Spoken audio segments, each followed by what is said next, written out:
तो आज हम विज्ञान की दुनिया में एक बहुत ही दिलचस्प सवाल की पड़ताल करने वाले हैं। क्या हमारे आसपास जो भी पदार्थ हैं वो वाकई में शुद्ध हैं? ये सवाल सुनने में जितना आसान लगता है ना, इसका जवाब उतना ही मजेदार है और हमारी रोजमर्रा की जिंदगी से जुड़ा हुआ है। अच्छा, सोचिए जरा, हम बाजार जाते हैं, दूध का पैकेट उठाते हैं, घी का डब्बा देखते हैं या नमक खरीदते हैं, और इन सब पर बड़ा बड़ा लिखा होता है शुद्ध या प्योर। पर क्या कभी सोचा है कि जो मतलब हम शुद्ध का समझते हैं, क्या एक साइंटिस्ट के लिए भी उसका मतलब वही है? चलिए आज इसी गुत्थी को सुलझाते हैं। हेलो दोस्तों, स्वागत है आपका कॉमेट क्लासेस में। तो इस सफर में हम क्या क्या जानने वाले हैं? सबसे पहले तो हम यही समझेंगे कि शुद्ध का असली मतलब क्या होता है। फिर हम देखेंगे कि मिश्रण क्या है और इसकी कितनी किस्में होती हैं। उसके बाद हम विलयन, निलंबन और कोलॉइड की दुनिया में गोता लगाएंगे। हम ये भी समझेंगे कि भौतिक और रासायनिक परिवर्तन में क्या फर्क है। और आखिर में हम पदार्थ को सही तरीके से बांटकर पूरे चैप्टर को फटाफट रिवाइज करेंगे।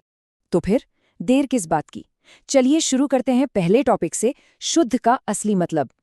देखिए, एक वैज्ञानिक जिस नज़र से शुद्ध शब्द को देखता है वो हमारी आपकी रोज की समझ से काफी अलग है।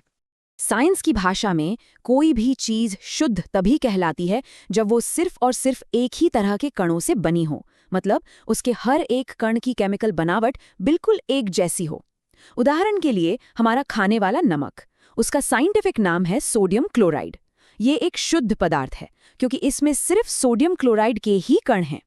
अब जरा दूध के बारे में सोचिए।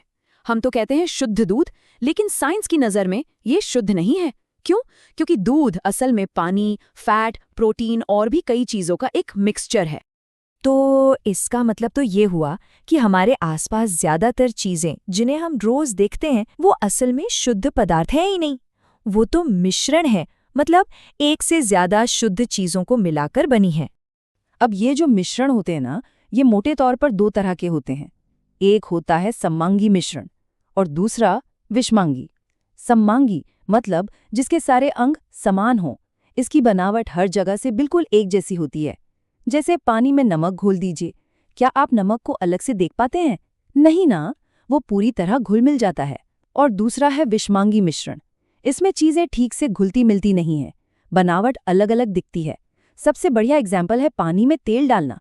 आप तेल और पानी को हमेशा अलग अलग देख सकते हैं। चलिए अब आपकी बारी, जरा अपनी किचन में नजर दौड़ाइए और सोच के बताइए एक समांगी और एक विषमांगी मिश्रण का उदाहरण। जो भी दिमाग में आए नीचे कमेंट्स में जरूर लिखिएगा। ठीक है, तो अब जब हमें मिश्रण के दो बड़े प्रकार पता चल गए हैं, तो चलिए थोड़ा और अंदर चलते हैं और तीन बहुत ही खास तरह के मिश्रणों को समझते हैं।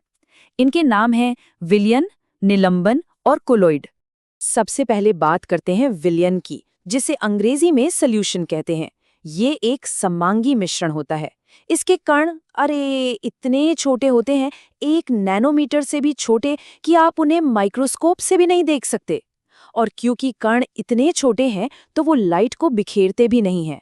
सबसे जरूरी बात यह है कि ये बहुत स्टेबल होते हैं, मतलब अगर आप इन्हें छोड़ भी दें तो इसके कण कभी नीचे नहीं बैठेंगे, जैसे हमारा नींबू पानी। अब आते हैं निलंबन पर। ये विलयन से काफी अलग है।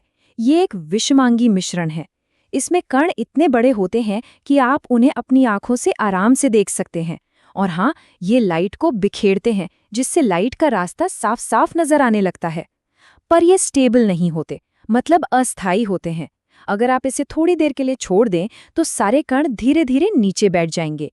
कभी पानी में चॉक पाउडर घोलकर देखा है? बिल्कुल वैसा ही। और अब इन दोनों के ठीक बीच की एक कैटेगरी है कोलाइड। ये बड़ा मजेदार है। ये दिखता तो समांगी जैसा है, पर असल में होता विषमांगी है। इसके कणों का साइज विलयन से तो बड़ा होता है, लेकिन निलंबन से छोटा। ये भी लाइट को बिखेरता है और इस इफेक्ट का एक खास नाम है टिंडल प्रभाव। और कमाल की बात यह है कि ये स्टेबल भी होता है, मतलब इसके कण नीचे नहीं बैठते। और इसका सबसे अच्छा उदाहरण क्या है? वही हमारा दूध। ये देखिए, टिंडल प्रभाव का कितना खूबसूरत उदाहरण है। आपने भी कभी घने जंगल में या सुबह सुबह किसी धुंध वाली जगह पर ऐसा देखा होगा। जब सूरज की किरणें पेड़ों के बीच से आती हैं तो उनका पूरा रास्ता चमकता हुआ दिखता है। जानते हैं ऐसा क्यों होता है? क्योंकि हवा में मौजूद कोहरे या धुंध की छोटी छोटी बूंदें एक कोलॉइड की तरह काम करती हैं और सूरज की रोशनी को बिखेर देती हैं। है ना कमाल की बात? अब जरा इस टेबल पर एक नजर डालिए। इससे हमें पता चलता है कि कोलॉइड सिर्फ एक तरह का नहीं होता, बल्कि कई तरह का होता है। ये इस बात पर डिपेंड करता है कि कौन सी चीज किस में फैली हुई है। जैसे कोहरा या बादल, ये एरोसोल हैं, जहां गैस के अंदर लिक्विड के कण होते हैं। और दूध, वो एक इमल्शन है, जहां लिक्विड के अंदर ही लिक्विड के कण होते हैं।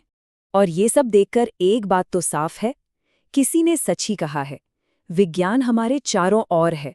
हमें इसे समझने के लिए बस जिज्ञासा की जरूरत है। बस सवाल पूछते जाइए, जवाब मिलते जाएंगे। चलिए अब आगे बढ़ते हैं और एक और जरूरी कॉन्सेप्ट को समझते हैं, भौतिक और रासायनिक परिवर्तन। मतलब हमारे आसपास पदार्थ बदलते कैसे हैं। तो देखिए, कोई भी पदार्थ दो तरीकों से बदल सकता है। पहला है भौतिक परिवर्तन। इसमें कोई भी नई चीज नहीं बनती, बस पदार्थ का रूप या अवस्था बदल जाती है। जैसे मक्खन का पिघलना, पिघलने के बाद भी वो रहता तो मक्खन ही है ना? और इसे वापस जमाया भी जा सकता है। दूसरी तरफ है रासायनिक परिवर्तन। इसमें एक बिल्कुल नई चीज बन जाती है, जिसके गुण भी पहले वाले से एकदम अलग होते हैं। जैसे लोहे में जंग लगना। जंग एक नया पदार्थ है, वो लोहा नहीं है, और आप जंग से वापस लोहा आसानी से नहीं बना सकते। यहाँ पे एक बहुत ही मजेदार सवाल है। सोचिए, जब एक मोमबत्ती जलती है तो उसमें दो चीजें एक साथ होती हैं। मोम पिघलता है और उसकी बत्ती जलती है। अब आपको ये बताना है कि इसमें से भौतिक परिवर्तन कौन सा है और रासायनिक कौन सा। थोड़ा दिमाग लगाइए और अपने जवाब नीचे कमेंट्स में लिखिए। ठीक है, तो अब हम वापस शुद्ध पदार्थ पर आते हैं। जब हमने ये समझ लिया है कि साइंस की नज़र में शुद्ध क्या है, तो चलिए अब देखते हैं कि ये शुद्ध पदार्थ भी कितने तरह के होते हैं। तो शुद्ध पदार्थ दो तरह के होते हैं, तत्व और यौगिक। तत्व यानी एलिमेंट किसी भी पदार्थ का वो सबसे बेसिक रूप है जिसे आप किसी भी केमिकल रिएक्शन से और ज्यादा नहीं तोड़ सकते। वो अपनी सबसे सरल फॉर्म में होता है, और ये परिभाषा सबसे पहले महान वैज्ञानिक एंटोनी लॉरेंट लवाइजिए ने दी थी। और यौगिक यानी कंपाउंड क्या है? जब दो या दो से ज्यादा तत्व एक फिक्स्ड रेशियो में केमिकली जुड़ते हैं, तब एक यौगिक बनता है। और इसकी सबसे खास बात यह है कि बनने वाली नई चीज के गुण उसे बनाने वाले तत्वों से बिल्कुल अलग होते हैं। जैसे पानी H2O, ये हाइड्रोजन और ऑक्सीजन दो गैसों से मिलकर बनता है, पर पानी के गुण ना तो हाइड्रोजन जैसे हैं ना ऑक्सीजन जैसे, वो बिल्कुल अलग है। ये टेबल मिश्रण और यौगिक के बीच का फर्क एकदम क्रिस्टल क्लियर कर देती है। देखिए, मिश्रण में चीजें बस मिक्स होती हैं, कोई नई चीज नहीं बनती, जबकि यौगिक में रिएक्शन होता है और एक नई चीज बनती है। मिश्रण में आप चीजों को किसी भी अनुपात में मिला सकते हैं, पर यौगिक में अनुपात हमेशा फिक्स रहता है। और सबसे बड़ा फर्क, मिश्रण को आप आसानी से अलग कर सकते हैं, पर यौगिक को तोड़ने के लिए आपको केमिकल रिएक्शन ही करना पड़ेगा। वाह, तो हमने काफी कुछ सीख लिया है। चलिए एक बार फटाफट से सारी जरूरी बातों को रिवाइज कर लेते हैं। तो हमने क्या क्या सीखा? पहली बात, शुद्ध पदार्थ वो हैं जो सिर्फ एक ही तरह के कणों से बना हो। दूसरी, मिश्रण में एक से ज्यादा पदार्थ होते हैं और ये समांगी या विषमांगी हो सकते हैं। तीसरी, हमने 3 तरह के मिश्रण देखे, विलयन, निलंबन और कोलॉइड, जिनके कणों का साइज अलग अलग होता है। चौथी, भौतिक परिवर्तन में कोई नई चीज नहीं बनती, जबकि रासायनिक परिवर्तन में हमेशा एक नया पदार्थ बनता है।